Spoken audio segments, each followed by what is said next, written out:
खुदा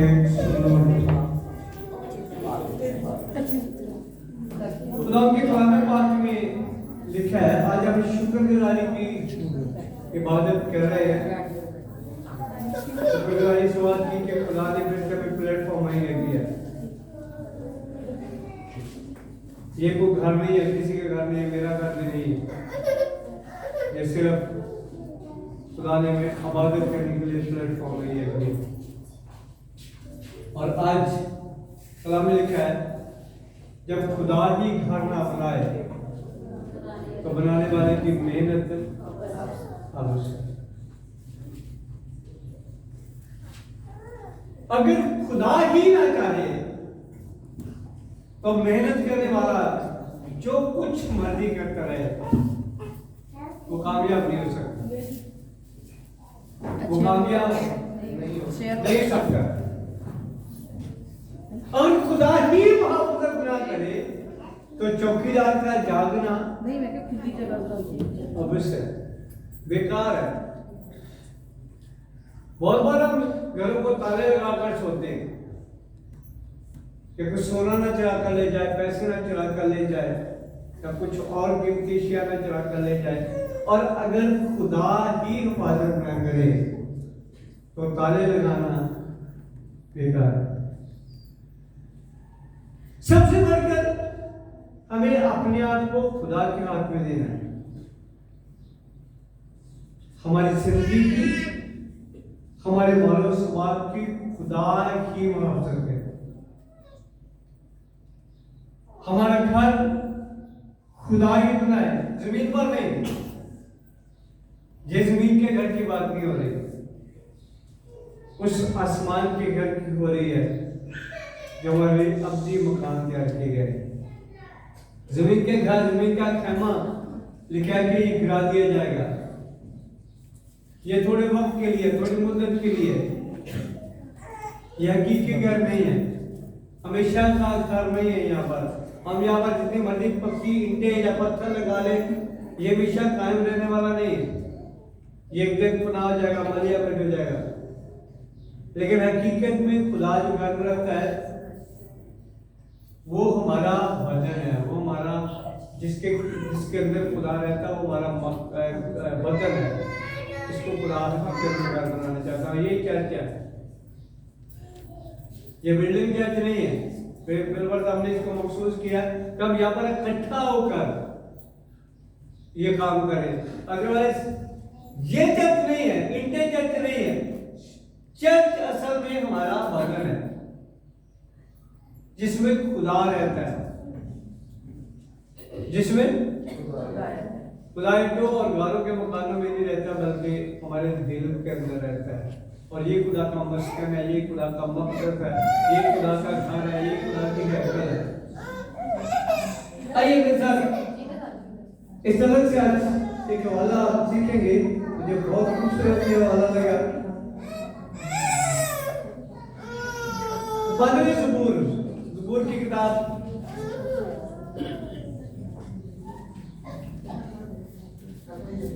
12वीं ज़बूर उसकी पहली आयत से पढ़ने शुरू करेंगे।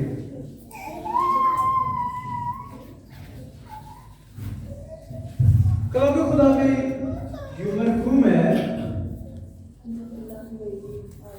क्या ये भला है खुदावंद का शुक्र करना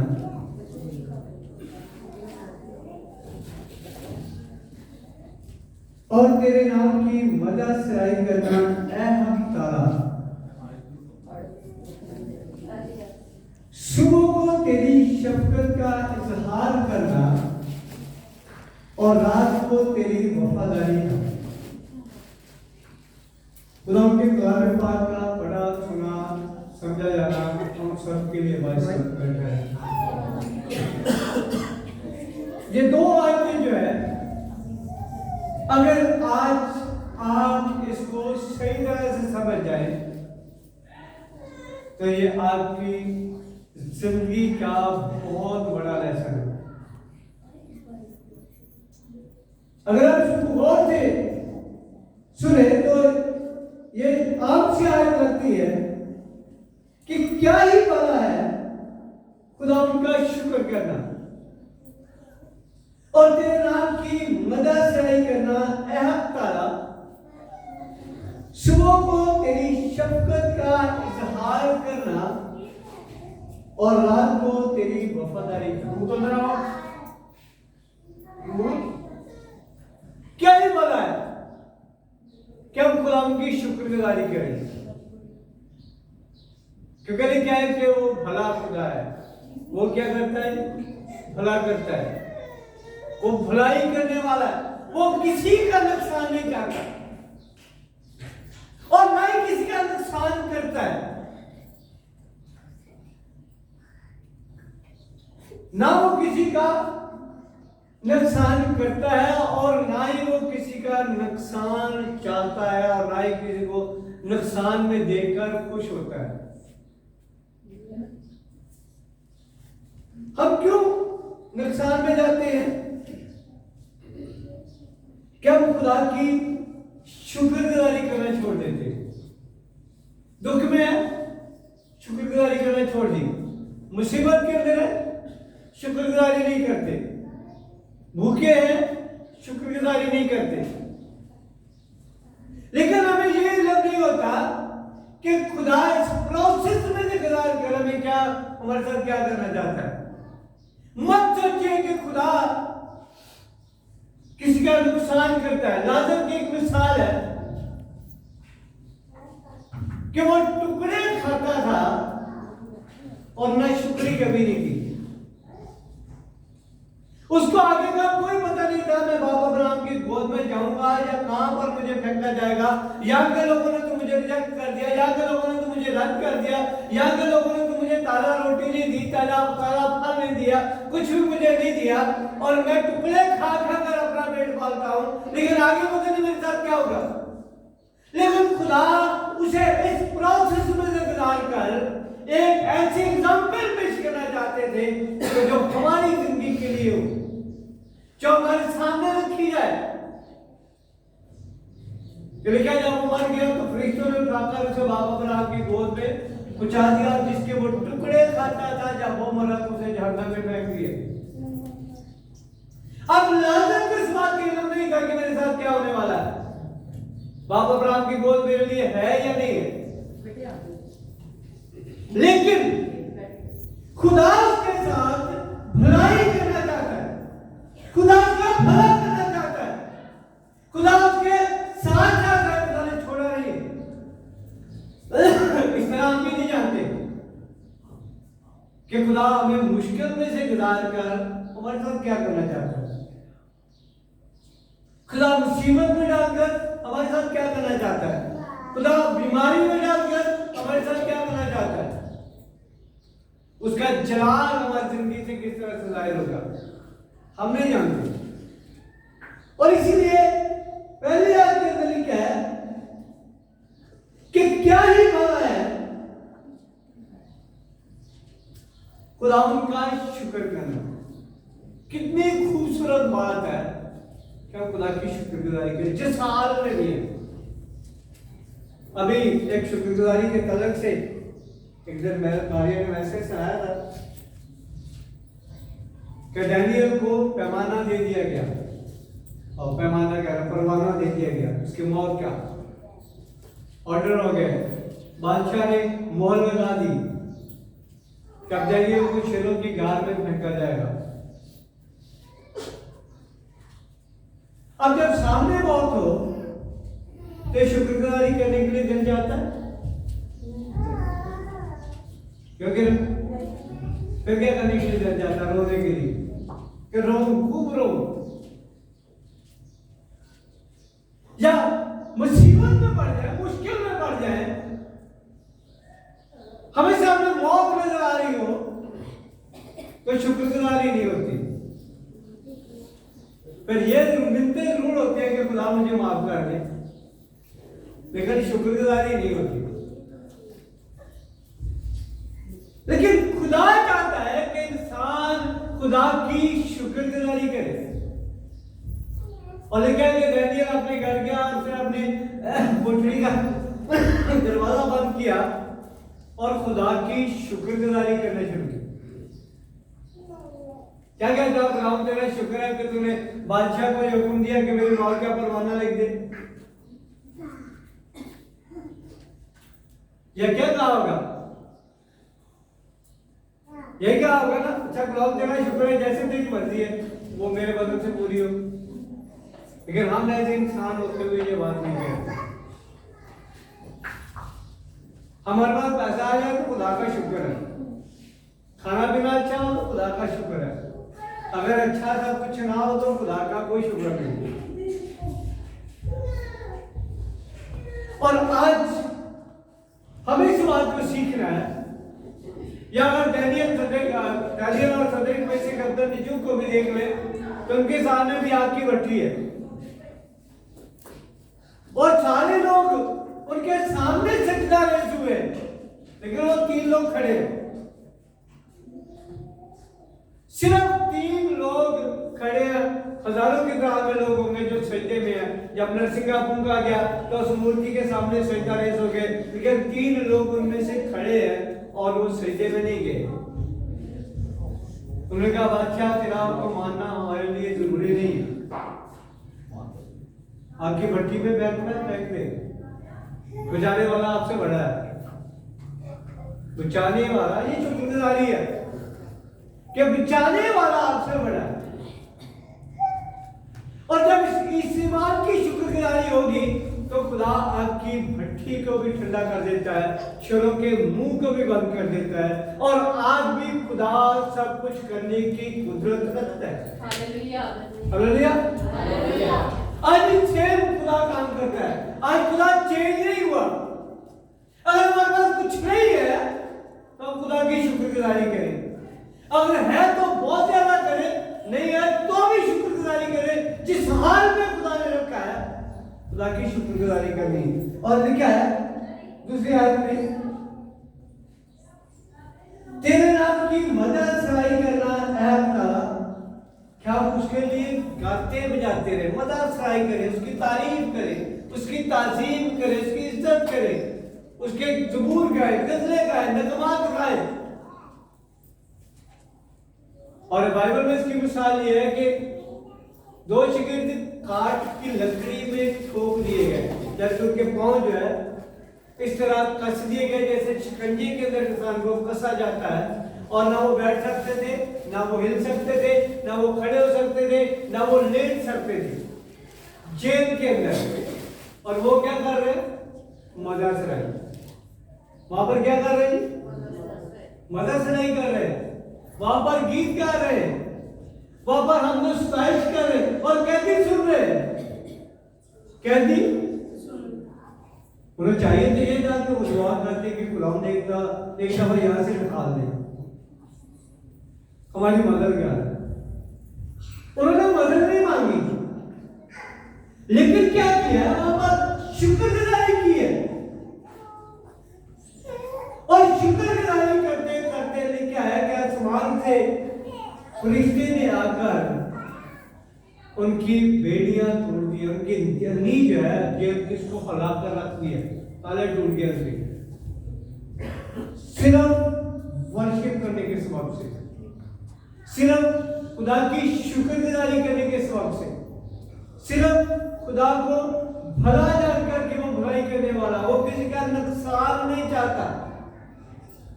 आज वो हमें से किसी का नुकसान नहीं चाहता, बल्कि हमें सिखाकर सही रास्ते पर लेकर आना चाहता है। कई बार हम गलत रास्ते पर चल रहे होते हैं और वो हमें सिखाता है कि तेरे लिए बेहतर नहीं है, तेरे लिए बेहतर कुछ और है, और इसीलिए वहां पर बीमारी आने देता है, इसीलिए वो मुश्किलात आने देता है, इसलिए वो परेशानी आने देता है, इसलिए वो टेंशनों को हमारे ऊपर आने देता है, ताकि आप जब उसमें से निकले तो और ज्यादा मजबूत हो, एक नया इंसान बनकर निकले, पावरफुल इंसान बनकर निकले। और दाऊद बड़ी खूबसूरती के साथ बयान करता है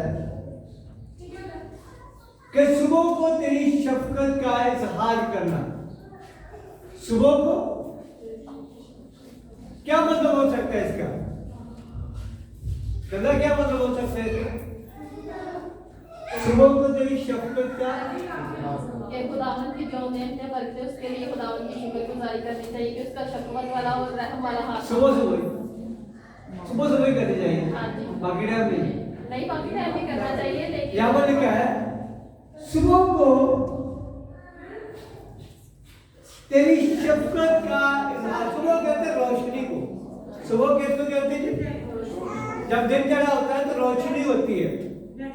रोशनी का मतलब है जब हम पर खुशहाली होती है, जब हम पर खुशहाली होती है, हमारे सारे काम ठीक होते हैं, हम खुदा में बहुत खुश होते हैं, उस वक्त उसकी शफकत का इजहार करना कि खुदावंद तू शफीक है, तू मेहरबान है, तू रहीम है, तू कद्दूस है।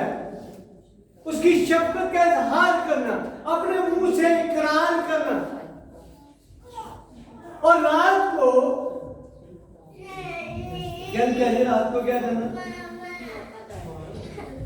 रात को तेरी वफादारी का इजहार करना। इजहार करना नहीं लिखा, लेकिन उसका वही है। रात को, जब रात को क्या मतलब हो सकता है भाई रूबी?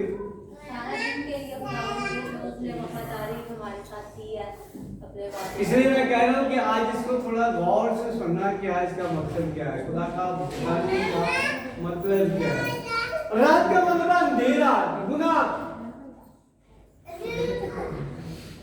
जब हम अंधेरे में, मुश्किल में, परेशानी में है, दुख में है, हमारे हालात ठीक नहीं है, हम क्राइसिस में से गुजर रहे हैं, तब उसकी वफादारी करना। तब उसकी क्या करना? वफादारी करना है कि खुदा मैं वफादारी के साथ तेरे साथ चलूंगा।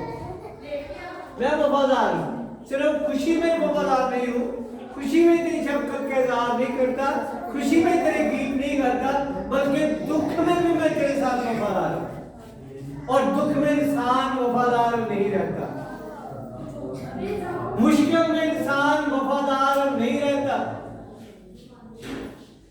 परेशानी के अंदर खुदा का वफादार इंसान नहीं होता। अपनी जिंदगी में तजर्बा करके देख रहे इस बात को।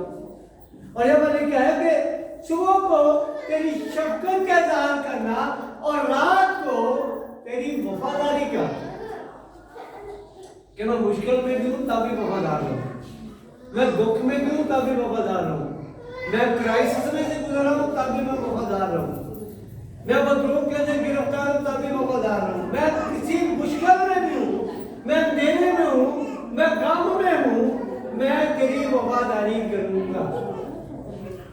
और जो वफादारी करने वाले लोग हैं उनको कभी कोई मुश्किल उनका रास्ता रोक नहीं सकती, कभी कोई बीमारी उनका रास्ता रोक नहीं सकती, कोई टेंशन उनका रास्ता रोक नहीं सकती। और ये दो बातें, सुबह और शाम, सुबह कहते हैं दिन को, रोशनी को, खुशहाली को, जब हम तरक्की कर रहे हो, जब सब कुछ अच्छा हो, जब हमें लग रहा है कि खुदा मेरे साथ है, और रात को कहते हैं अंधेरा, वो मुश्किलात का टाइम, वो परेशानियों का टाइम, वो दुख का टाइम, जब हमें खुदा वफादार रहने के लिए कहता है, खुदा वफादार रहने के लिए कहता है कि तब मजा है अगर तू दुख में भी मेरे साथ हो। मैं तो तेरे साथ हूं ही। दानियल खुदा के साथ हुआ तो खुदा उसके साथ हुआ, सदरक मीशक खुदा के साथ हुए तो खुदा उसके साथ हुआ। उनके सामने अंधेरा था, उनके सामने मौत थी, लेकिन तब भी उन्होंने वफादारी को नहीं छोड़ा, खुदा की वफादारी को नहीं छोड़ा। दानियल ने भाग जाना पसंद नहीं किया, बादशाह की बात को मानना पसंद नहीं किया, बादशाह की मूर्ति को सजदा करना पसंद नहीं किया। वो खुदा का वफादार रहा है, बेशक सामने मौत है, वो खुदा का वफादार रहा है। और खुदा ने शेरों के मुंह को बंद कर दिया, शेरों ने सूंघा तक उसको नहीं। आप मुश्किल में, आप परेशानी में, आप दुख में खुदा के साथ खड़े रहेंगे वफादारी के साथ, खुदा आपके साथ खड़ा है। खुदा कभी भी आपको जुम्बश नहीं होने देगा। खुदा कभी भी आपको घेरने नहीं देगा। खुदा कभी भी आपको इब्लीस को जीतने नहीं देगा। कभी भी नहीं हो सकता। लेकिन अगर आप रात के वक्त भी खुदा के वफादार हैं, रात का मतलब जब मुश्किलात होती है, जब परेशानी होती है, जब हम चारों तरफ से घिरे होते हैं, जब हमें निकलने के लिए रास्ता नहीं मिलता, तब खुदा कहता है कि तू मेरा वफादार है, मैं ही तुझे छुड़ाने वाला हूँ, मैं ही तुझे बचाने वाला हूँ, मैं ही तेरी पनाह हूँ, मैं ही तेरा ऊंचा बुर्ज हूँ, मैं ही तेरी सिपर हूँ, मैं ही तेरी ढाल हूँ, कोई और नहीं। और आज हमारे लिए बहुत बड़ा लेसन है, सबक है कि हम जब खुशहाल होते हैं तो जरूर खुदा की शुक्रगुजारी कीजिए, दुख में भी कीजिए, मुसीबत में भी कीजिए, लेकिन खासकर जब मुश्किलात आती है तो खुदा की वफादारी को मत छोड़िएगा। ये मत खुदा पर इल्जाम लगाइएगा कि खुदा वफादार नहीं है, खुदा ने मेरा साथ छोड़ दिया, खुदा ने मुझे अकेला छोड़ दिया। खुदा कभी किसी को अकेला नहीं छोड़ सकता और ना ही वो छोड़ता है। इसलिए मैंने कहा कि खुदा कभी भी किसी का नुकसान नहीं करता और ना उसका नुकसान होते हुए खुश होता है, देखकर खुश होता है, बल्कि खुदा भला खुदा है। खुदा हर काम में हमारी भलाई चाहता है, हर काम में। हम जब सोचते बीमार हो गए तो खुदा हमको छोड़ गया, खुदा छोड़ता नहीं, खुदा छोड़ता नहीं है, लेकिन उस प्रोसेस में से गुजरकर खुदा में मजबूत करना चाहता है ताकि हमारे अंदर से गवाही पैदा हो। जैसे मैं आप अपनी एग्जांपल देता हूँ, सबके सामने है, हमने चर्च लिया, बहुत मुश्किल आई, बहुत परेशानी आई, लेकिन खुदा को नहीं छोड़ा, खुदा के साथ वफादार रहे। ये नहीं किया कि जब खिदमत को छोड़कर कोई जॉब कर लेते, कोई और काम कर लेते, अगर नहीं हुआ तो कोई बात नहीं है, लेकिन खुदा के साथ वफादार रहना, मुश्किलात के अंदर, परेशानियों के अंदर, दुखों के अंदर। मुझे बहुत सारी टेंशन नहीं थी, बहुत टेंशन मैंने ली, लेकिन उस टेंशन का कोई हल नहीं निकला। हल निकला है तो खुदा के साथ वफादार रहने का कि खुदा कुछ भी हो जाए, मैं तेरा साथ ही निभाऊंगा, मैं तेरे साथ ही रहूंगा। खुदा फरमाता है कि शीरखार बच्चे को माँ छोड़ जाए तो छोड़ जाए। शीरखार बच्चा भी, दूध पीता हुआ बच्चा, माँ छोड़ती नहीं है उसको, उसकी जान भी चली जाए तो माँ नहीं छोड़ती। लेकिन बाइबल इस बात को बयान करती है कि माँ ऐसे बच्चे को छोड़ जाए तो छोड़ जाए, लेकिन मैं तुझे कभी कभी क्या नहीं करेगा, मैं तुझे कभी ना छोड़ूंगा। जब वो खुदा ये बात कहता है तो आप क्यों परेशान होते हैं? हम क्यों ऐसा सोचते हैं? हमें वक्त का इंतजार करना चाहिए। खुदा अपने वक्त पर काम करता, हमारे वक्त पर काम नहीं करता। खुदा हमारी मर्जी से काम नहीं करता, खुदा अपनी मर्जी से काम करता है। बेशक मुझे बहुत सारी मुश्किलात हुई, बहुत सारी टेंशन हुई इस अलग से, लेकिन खुदा ने उसके मुतबादल में मुझे मायूस नहीं किया, जगह दे दी। Hallelujah, hallelujah, hallelujah. मायूस नहीं किया, प्लेटफॉर्म मुहैया कर दिया। छोटा है या बड़ा है इससे कोई कंसर्न नहीं है, आज छोटा कल को बड़ा भी हो जाएगा, लेकिन खुदा ने मायूस नहीं किया। यही आज मेरा मैसेज है कि आपकी जिंदगी में आंधियां आए, तूफान आए, मुश्किलात आए, कुछ भी आए, लेकिन आप खुदा के साथ वफादार हैं।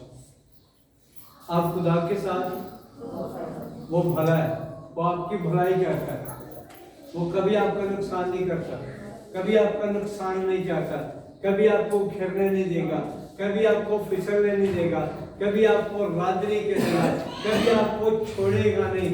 लेकिन सिर्फ एक ही बात है कि आप उसके साथ वफादार रहें। आपने वफादारी छोड़ दी तो खुदा ने आपको छोड़ दिए, खुदा अपना हाथ पीछे डालेगा। खुदा एक बहुत बड़े एग्जांपल में पेश करके इसको वाइंड अप करूंगा। अय्यूब साबर की मिसाल है।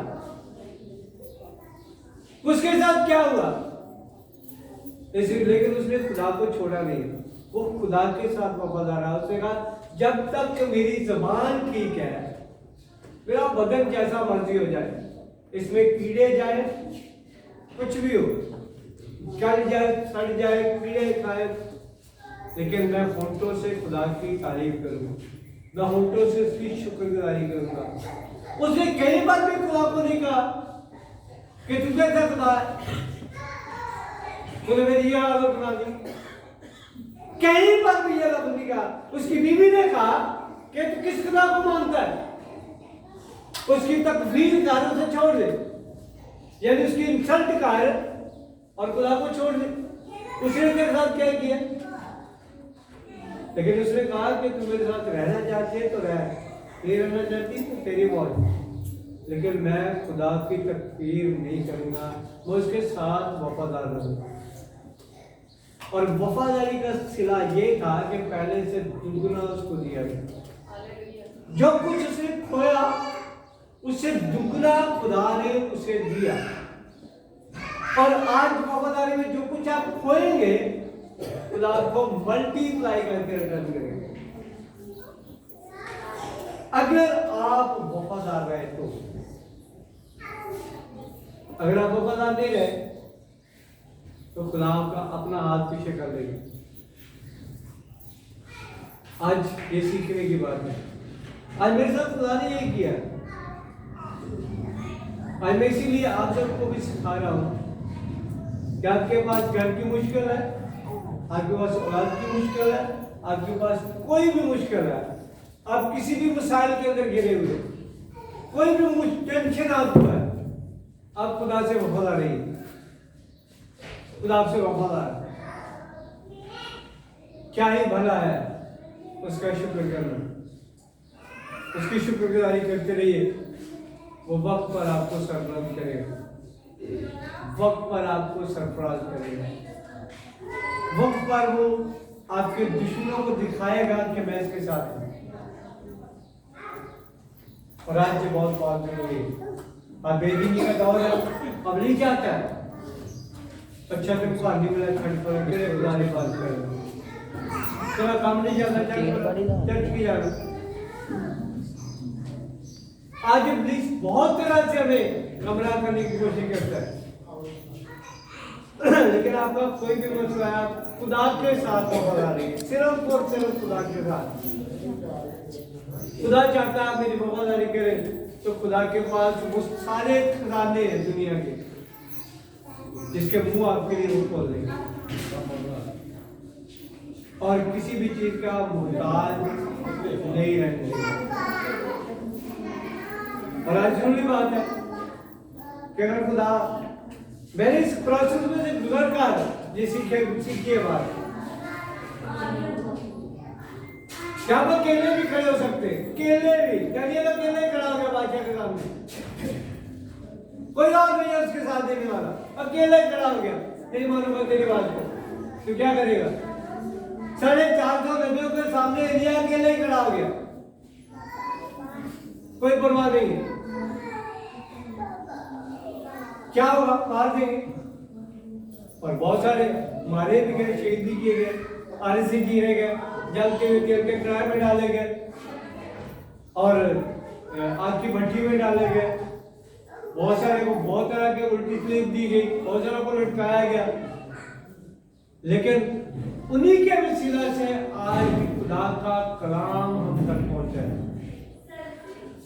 और ये उस वक्त तक कायम रहेगा जब तक कोई भी शख्स जमीन पर खुदा के साथ वफादार है। और खुदा आज हमसे भी हुक्म करता है कि हम खुदा की वफादारी करना चाहिए। वो वफादार खुदा है, वो नहीं छोड़ता आपको। आप अपने बच्चों को छोड़ जाए तो बेशक छोड़ जाए, लेकिन खुदा अपने लोगों को कभी नहीं छोड़ता। शायद जब आदमी मायूस हो जाता है तो खुदा उसको उम्मीद देता है। किरण की एक मिसाल है, किरण को हम देखते थे कि ये इसका मेंटल लेवल जो है बहुत अपसेट हो गया है, अब शायद ये बहाल ना हो सके, अब शायद ये नॉर्मल ना हो सके, लेकिन खुदा ने उसे नॉर्मल कर दिया। खुदा सब कुछ करने की कुदरत करता है और जरूरी बात है कि हम खुदा के कलाम पर अमल करें। इस आयत को बार बार दोहराइएगा कि सुबह के वक्त उसका शुक्र करना, उसकी शुक्रगुजारी का इजहार करना, उसकी शफकत का इजहार करना, उसके प्यार का इजहार करना, और रात को उसकी वफादारी करना। वफादारी का मतलब तभी आता है जब सब छोड़ जाए, तभी हम वफादार रहे। उस वक्त नहीं जब अच्छे हालात में तो हम वफादारी करें, बुरे हालात में तो हम छोड़ जाए। खुदा बुरे हालात की बात कर रहे हैं, क्या वफादार रहेंगे तो खुदा आपको बरकत जाए। खुदा इस कलाम के वसीला से आज मुझे और आपको बहुत सारी बरकतें और ये कलाम हमेशा आपकी जिंदगी में कायम होता रहे।